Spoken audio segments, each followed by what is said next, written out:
Ayan guys, on the way na kami to meet up our cousin si Manang Claudie for lunch. So malapit lang to sa work niya guys sa Albany. So ayan na siya. Kasi yung work niya very handy across the road lang, which is good. Kaya dito na kami decide na mag-lunch. So ayan, beso-beso muna.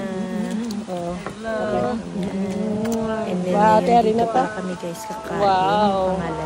Pangalan niya Asian Wok Yum Cha. So ang sarap nito guys. If ever nandito kayo sa Albany, you must try.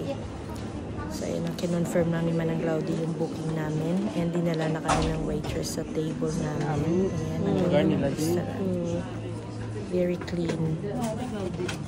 Ayan, po muna kami kasi while ordering yung food namin, chika-chika lang muna. Yan, picture na kasi nakarating na yung food. So yan pala guys, yung food namin na in-order. Yung iba nakain na namin kasi hindi sila sabay-sabay lahat dumating. Kaya hindi ko na video lahat. So yan, try lang ako ng prawn dumpling. Ang sarap, kaso lang ang hirap na kainin. As you can see dyan.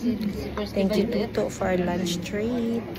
So, try din ako ng roast pork dyan.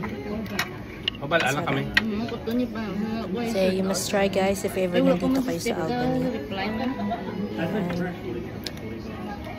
Tapos dito naman pumunta kami ng Boracay dito sa town, yung restaurant Boracay, kasi yung mga bata nag-request sila ng mang inasal, so dinala kami ng kuya ko dito. Yan, picture muna. Thank you Tuto.